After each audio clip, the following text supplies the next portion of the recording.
Bonjour et bienvenue sur Tech Clash pour cette nouvelle vidéo. Aujourd'hui, on va parler de l'iPhone 17e à 719 € contre l'iPhone 16e à 599 €.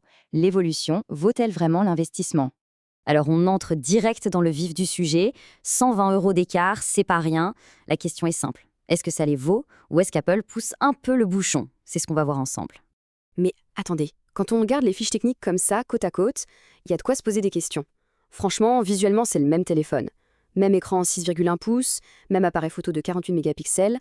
Apple ne se moquerait pas un peu de nous avec ses 120 € d'écart? Alors oui, sur le papier, ça se ressemble. Mais comme souvent, le plus important est à l'intérieur.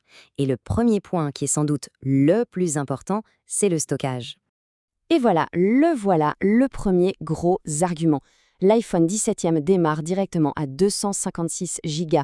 C'est le double du 16e qui lui reste bloqué à 128 Go. Ça peut paraître un détail, mais en 2026, ça change absolument tout. Exactement 128 Go aujourd'hui, c'est vite le piège. Il faut bien imaginer, les applications sont de plus en plus lourdes, les photos prises avec le capteur 48 MP pèsent 1 tonne, sans parler des futurs outils d'IA. Bref, les 128 Go, ils se remplissent à une vitesse folle. C'est le genre de détail qui peut rendre un téléphone frustrant au quotidien. D'accord, le stockage, c'est un vrai point. Mais la puce, c'est pas un peu cher payé juste pour une puce? Est-ce que la A19 apporte vraiment quelque chose de concret par rapport à la A18 qui est déjà excellente? C'est une excellente question. En fait, la puce A19 n'est pas juste un gadget pour avoir un score plus élevé, c'est l'assurance de la longévité. Elle est pensée pour les usages de demain, notamment l'intelligence artificielle, qui va demander de plus en plus de ressources. En gros, avec la A19, on s'assure que le téléphone tiendra la route au moins 2 ans de plus. Voilà, cette phrase résume parfaitement la situation. Investir ces 120 €, c'est pas tant pour la puissance immédiate, mais c'est pour s'acheter de la tranquillité d'esprit.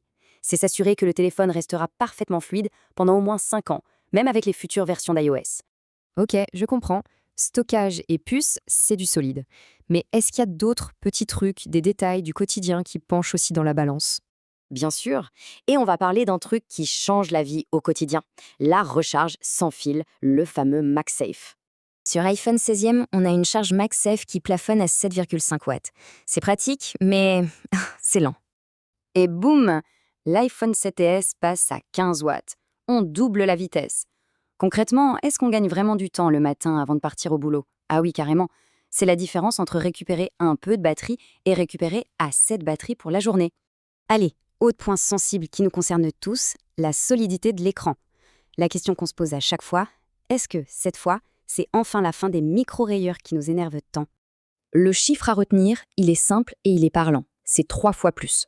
Voilà, le 17e arrive avec une nouvelle technologie, le Ceramic Shield 2. Et la promesse d'Apple, c'est une résistance aux rayures 3 fois supérieure. Pour tous ceux qui, comme moi, détestent mettre des films de protection sur un si bel écran, c'est un argument de poids. Bon, on a fait le tour. Le stockage, la puissance pour l'avenir, la recharge plus rapide, l'écran plus solide. Il est temps de conclure. Alors, au final, on fait quoi? On économise 120 € ou on les investit? En fait, il n'y a pas une seule bonne réponse. Tout dépend de l'utilisation. L'iPhone 16e, c'est le choix de la raison. Pour 599 €, on a un excellent téléphone qui fait tout très bien aujourd'hui. L'iPhone 17e, c'est l'investissement malin. C'est le choix de ceux qui veulent garder leur téléphone le plus longtemps possible, sans compromis. Et cette citation de JT Geek le dit très bien, ces 120 € de plus, il ne faut pas les voir comme un luxe, mais plutôt comme une assurance. L'assurance d'éviter de devoir changer de téléphone en 2 ou 3 ans parce qu'il commence à ramer ou qu'il manque de place.